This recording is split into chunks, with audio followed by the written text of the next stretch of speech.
Your body has been keeping a record of God that your mind never agreed to. That's it. That's the whole thing.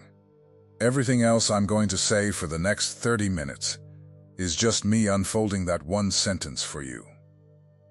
Slowly, until you can't unsee it. Because there is a lie you've been carrying, and I want to take it apart, piece by piece, until there's nothing left of it but the truth underneath. The lie sounds spiritual. It sounds humble.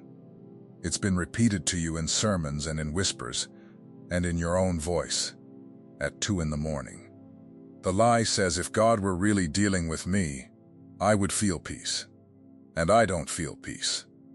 So he must not be dealing with me. I'm going to dismantle that lie right now. My name is George, and I've spent a long time sitting with people who came to me with that exact sentence on their lips. People who thought their trembling was proof of their distance from God, when it was actually the receipt of his nearness. There's a title on this video that mentions your vagus nerve. I know some of you clicked because of that. I'm not going to give you a biology lesson, because I'm not a biologist and you didn't come here for that. But I'll tell you what that phrase points at, and then I'll take you where it actually leads. There is a line that runs through the center of a human being.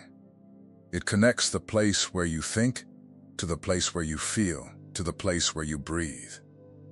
And that line does not lie. It can't. It has no vocabulary for pretending. When you walk into a room and something in your chest goes tight, before you know why that's the line. When you hear a name in prayer and your throat closes, that's the line. When you read a passage you've read 100 times and suddenly your eyes are wet and you have no idea why today, that's the line.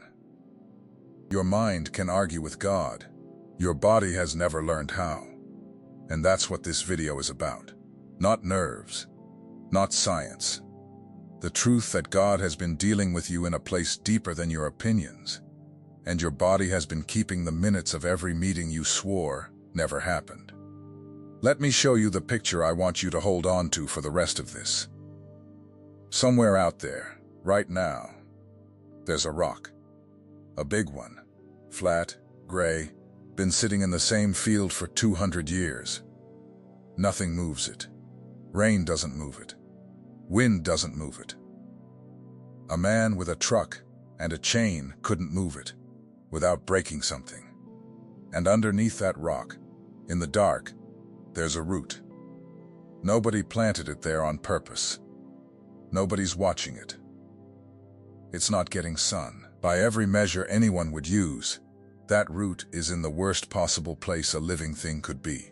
It's pinned. It's crowded. It's growing in a direction it didn't choose, around an obstacle it didn't ask for, in a darkness it has never escaped. And that root will move the rock. Not this year. Maybe not this decade. But it will, slowly, patiently, 1 impossible millimeter at a time. That root will lift 200 years of dead weight off the ground and split it. And when it happens, nobody will be standing there to see it. It'll just be found one day a cracked stone in an empty field, and something green coming through the middle of it. Hold that. We're coming back to it more than once. Now here's the first piece of the lie I want to take off of you. You've been taught to read your own body backwards. You feel exhaustion, and you call it failure. You feel restlessness, and you call it disobedience. You feel that heaviness that sits on your sternum on a Sunday morning when everyone around you is singing, and you call it spiritual deadness. You have been reading your own symptoms like a report card, and giving yourself an F on every line. But what if you're reading the wrong document? What if what you've been calling dryness is actually depth, the root going down, instead of the branch going up? Because that's what the season required. I want to take you to a man who got this wrong, badly, publicly, and God's response to him is one of the tenderest things in all of Scripture. Elijah, not Elijah on the mountain. Everybody knows Elijah on the mountain. Fire from heaven, the altar soaked in water, the prophets of Baal humiliated in front of the whole nation. That's the Elijah on the poster. That's the highlight reel. I want the Elijah from the next chapter, because right after the greatest public demonstration of God's power in that man's entire life, right after he stood alone against hundreds and won a woman, sent him a threat, and he ran. He ran for a day into the wilderness, and he sat down under a broom tree and asked God to let him die. Read that again. The man who had just called down fire wanted to stop breathing. Now, what do we usually do with that? We moralize it. We say Elijah lost his faith. We say he took his eyes off God. We turn him into a cautionary tale about not letting your guard down after victory. That is not what God did. God did not rebuke him. God did not lecture him. God did not say, "How could you, after everything I just did through you?" God let him sleep. Then God sent something to feed him. Then God let him sleep again. Then God fed him again. 2 meals and 2 naps before a single word of correction, before a single theological conversation, before the still small voice, before the assignment, before the succession plan bread and rest, because God read Elijah's body correctly when Elijah couldn't. Elijah thought he was faithless. He wasn't. He was spent. He had been the conduit for something enormous, and the vessel was rattling from the current that had passed through it. That's not sin. That's physics of the Spirit. And God, who built the vessel, knew the difference. Do you understand what I'm telling you? The prophet misdiagnosed himself, and God overruled the diagnosis. You might be misdiagnosing yourself right now. Let me get more specific, because vague comfort helps nobody. There's a woman I think about often. I'll call her Ruth, which isn't her name. She came to me in a church parking lot after a Wednesday service, one of those services where 15 people show up and the sound system is too loud for the room. She'd stayed in her car for most of it. She told me that, and she said, "George, something's wrong with me. Every time worship starts, I have to leave. My hands shake. I can't breathe right. I've been coming here 4 years and I've never made it through a whole song." And she was ashamed. That's the part I want you to hear. She thought she was broken. She thought everyone else had some capacity for God's presence that she'd been born without. I asked her one question. I asked her what happened the year before she started coming. She was quiet for a long time. And then she told me about a hospital hallway and a phone call at 4 a.m. and a chair she sat in for 11 days. Her body wasn't rejecting God. Her body was still holding 11 days. And every time the music started, something in her opened, and everything she'd stored in there came up at once, and she'd been running out to the parking lot to hide it, because she thought it was interference. It wasn't interference. It was the thawing. Here's what I told her, and here's what I'm telling you. God doesn't wait for you to be composed before He comes near. He comes near, and that's what dissolves the composure. The shaking isn't the absence of the encounter. The shaking is the encounter arriving somewhere words don't reach. She's still at that church. Made it through a whole song about 8 months later. Cried through the entire thing.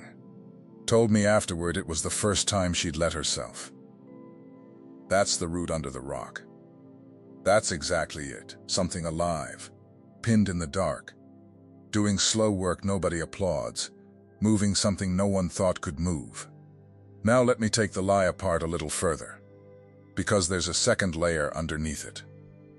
The second layer says, if this were really God, it would be pleasant. Where did we get that? Genuinely where? Because I've read the book. And in the book, when God shows up, people fall over. They hide. They cover their faces. They say, "Woe is me." They say, "Let not God speak to us, lest we die." Jacob wrestled all night and walked with a limp for the rest of his life. Daniel said his strength left him and he had no breath. John, who had leaned against the chest of Jesus, that John, the one who knew him best, fell down like a dead man. Not one of those is a description of comfort. We've been sold a version of God's nearness that feels like a warm bath. And then when the real thing comes, and it feels more like being turned inside out, we assume it must be the enemy, or anxiety, or something we ate. I'm not saying every hard feeling is God. Let me be honest with you, because I'd rather be honest than impressive. Sometimes exhaustion is just exhaustion. Sometimes you need a doctor, and you should go see one, and God is not offended by medicine. I'd be a fool and a bad shepherd to tell you otherwise. But I've watched too many people take something holy and file it under malfunction. Let's go back to Elijah for a minute, because there's a detail in that story that I don't think you've been told. After the food and the sleep, God brings him to a mountain. And there's wind, the kind of wind that tears rocks apart. God is not in the wind. Then an earthquake. God is not in the earthquake. Then fire. God is not in the fire. Then a sound. A small sound. Some translations say a whisper. Some say a thin silence. And Elijah, the man who had stood unmoved while fire fell from the sky, covered his face. Think about that for a second. The spectacle didn't move him. The whisper undid him. He could stand in front of the loud thing. He could not stand in front of the quiet thing. And that tells you something about how God actually deals with the ones he's chosen. Not through the wind, not through the earthquake, through the register that goes underneath your defenses, past your arguments, past everything you've prepared to say, and lands somewhere so deep in you that your body responds before your mind gets a vote. That's why you cry at odd moments. That's why a single line in a song takes your legs out. That's why you can sit through an entire well-structured sermon unmoved, and then fall apart when an old woman in the row behind you hums something under her breath. He's been speaking in the register your body understands.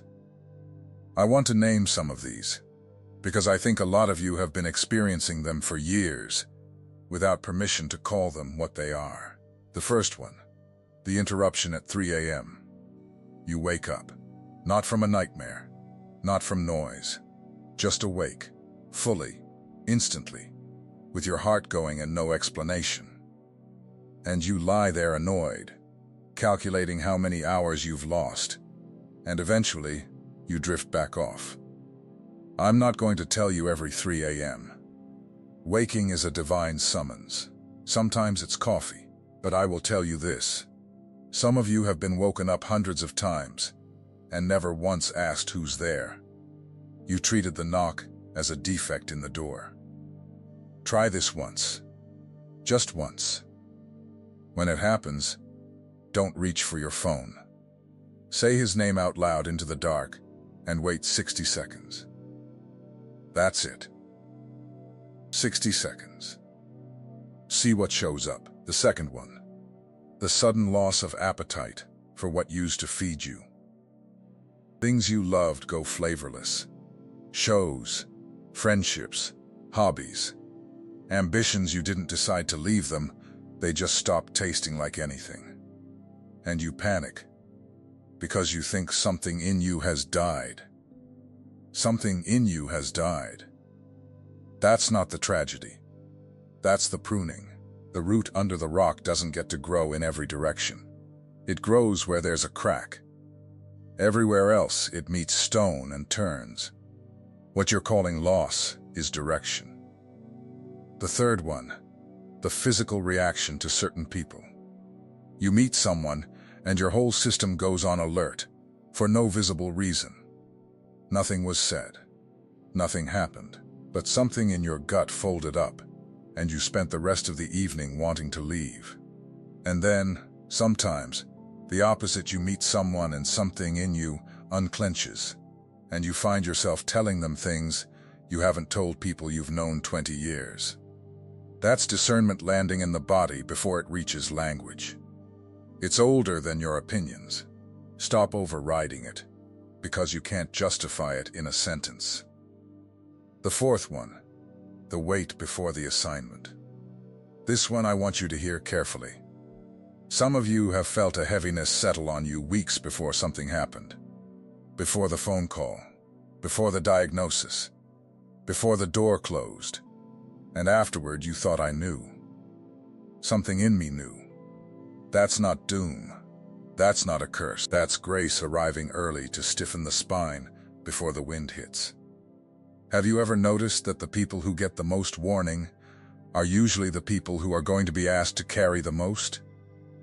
That's not a punishment. That's a briefing. Now I want to pause here, because something's happening while you listen. Some of you have felt it start. That warmth behind the eyes, that tightness at the base of the throat, the strange specific sensation of being recognized by something you can't see. Don't push it down. Don't reach for your phone to break it. That's not weakness surfacing. That's confirmation arriving in the only language your defenses can't translate away. And if that's happening, if something in you sat up while I was talking, then I want to hand you something. God does not move things without purpose. If this message reached you today, there was a reason before you ever clicked. The secret protocol carries the 7 keys that reveal what was deposited in you before your birth, and what the Spirit is beginning to awaken in this exact season. The full audiobook is included to walk with you in your quiet moments, and the awakening map as a bonus unveiling the 5 stages of spiritual awakening, where you have been, where you are, and what is coming. Link pinned in the first comment. But divine windows do not stay open indefinitely. I said I was going to take a lie apart. Let me finish the job, because we're down to the last layer, and this is the hardest one. The deepest version of the lie doesn't sound like God isn't dealing with me. The deepest version sounds like God is dealing with me, and it's because something's wrong with me. That's the one that keeps people up. That's the one that turns every hard season into an investigation. You start auditing your own life, looking for the sin that explains the pressure. You go back through years. You confess things you already confessed. You start treating God like a landlord, doing an inspection. And I need to tell you something plainly. Pressure is not always punishment. Sometimes, the pressure is the shape of the thing being formed. Nobody looks at a root under a rock and says that root must have done something wrong. The root is under the rock because that's where the seed fell, and because that's the only root to water, and because a root that grows through stone is a root that will never be pulled up by anything. Do you know what happens to a plant that grows in easy soil, in open sun, with nothing to push against? Shallow roots. Beautiful and shallow. First real storm. It's on its side. You are not being punished. You are being anchored. Let me tell you about a man I knew. He worked third shift at a plant for 19 years. 19 years of getting home when everyone else was leaving. He told me the loneliest hour of his life happened over and over the drive home at 6 a.m. Empty road. Sun coming up over the same stretch of highway, and nobody awake to tell about it. He said for the first 8 or 9 years he hated that drive. And then something changed. He couldn't tell me when exactly. But he said one morning he realized he'd stopped turning the radio on. And then he realized he'd been talking out loud in the car for months without noticing he'd started. And then he realized the thing he'd been calling the loneliest hour was actually the only hour in his week when nothing was between him and God. 19 years. He didn't have a prayer closet. He had a Ford. Here's the part that gets me. When his wife got sick, and she did, badly, And for a long time he said he was the only calm person in the building. Not because he was strong, because he'd already had 19 years of practice being alone with God at 6 in the morning. And now he needed it.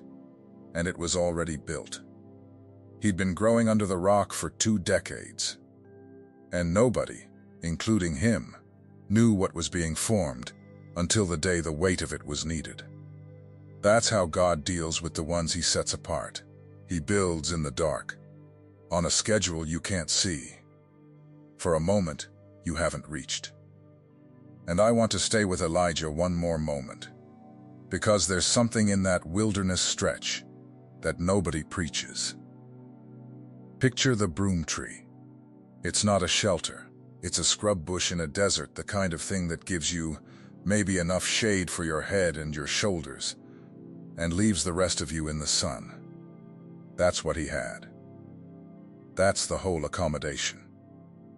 A man who had just been the loudest instrument God had on the earth, curled up under a bush that barely qualified as shade, asking to be finished.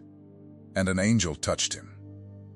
Not shouted at him, not shook him, touched him. That word matters. God sent something to make physical contact with a man whose mind had shut down. Because when the mind is done arguing, the body is still listening, and God knows that better than we do. There was bread baked on hot stones and a jar of water. Somebody had built a fire in the middle of nowhere for a man who wanted to die. Think about what that means. God, who could have sent a vision, sent breakfast. Elijah ate and lay back down. And the angel came a second time. And this time there's a sentence that undoes me every time I read it. The journey is too great for you. Not get up. You're being dramatic. Not have more faith. God's own assessment, spoken out loud over a man face down in the dirt. This is more than you can carry as you are right now, so eat. He ate that second meal and walked 40 days on it. 40 days on 2 breakfasts. That's not nutrition. That's a body carrying something it was given in a moment it doesn't remember. Doing what it could not have done on its own strength, long after the meal should have run out. Some of you are living on a meal you got years ago, and you don't even know it. You've been walking further than you should have been able to. You've kept getting up. You've kept showing up for people who don't know what it costs you. And you've been calling that ordinary. It isn't ordinary. Something fed you under a bush in the middle of nowhere when nobody was watching. And you've been running on it since. So let me speak to a few of you specifically. To the one who's been in a season so long you've stopped counting. The length is not evidence of abandonment. Elijah's whole story between the mountain and the whisper was a man running in the wrong direction, being fed anyway. To the one who feels everything too much and has been told your whole life that you're too sensitive, you were not built wrong. You were built receptive. The instrument that picks up the faintest signal is also the instrument that shakes in a loud room. That's the same instrument. You don't get one without the other. To the one whose body has been failing and who has quietly wondered whether God is angry, he is not angry. He was not angry with Elijah under the tree. The first thing that showed up was bread. And to the one who has felt nothing at all, no shaking, no tears, no 3 a.m. wakings, and you're sitting there thinking this whole video is for other people, listen. The root doesn't feel itself growing either. Numbness is not absence. Sometimes numbness is the anesthesia over the place where the work is being done. The fact that you're still here, still watching, still wanting, that's the root moving. You just can't feel movement that slow. Nobody can. I want to bring one more thing to Elijah before we finish, because there's a line at the end of his story that I've never been able to shake. After the whisper, God gives him 3 assignments, and then God tells him something he did not know. There are 7,000 in Israel who have not bowed. 7,000. Elijah had said, "Twice I am the only one left." He was certain of it. He had counted. He had looked around and seen nobody, and concluded there was nobody. He was off by 7,000. That's the number I want you to carry out of here. Not because 7,000 means anything specific for you, but because it's the measure of how wrong a faithful person can be about their own aloneness. You have looked around your family, your job, your church, your city, and concluded that you are the only one who feels this, that nobody else wakes at 3, that nobody else has to leave during worship, that nobody else has a body that reacts to God before their mind catches up. You are off by more than you can imagine. Right now, while you're watching this, there are people in kitchens and hospital parking lots and third-shift break rooms and quiet houses where everyone else is asleep, feeling the exact same thing you're feeling, thinking they're the only one. The rock in the field isn't being lifted by one root. So here's what I want from you, and I want you to actually do it. In the comments, tell me about the room. Not a general answer, a specific one. Tell me the room, or the road, or the parking lot where your body knew something before your mind did, where you shook, or wept, or went completely still. And you couldn't explain it, and maybe you never told anyone. What time was it? What were you supposed to be doing instead? I read those. And I want you to know something about writing it down. When you name the place, you stop being the only one who was there. You've spent years thinking the trembling was proof he'd gone. It was the record he was here, and that stone in the field, the one that hasn't moved in 200 years. The one everybody stopped noticing a long time ago, it's already cracked. You just can't see it yet from where you're standing.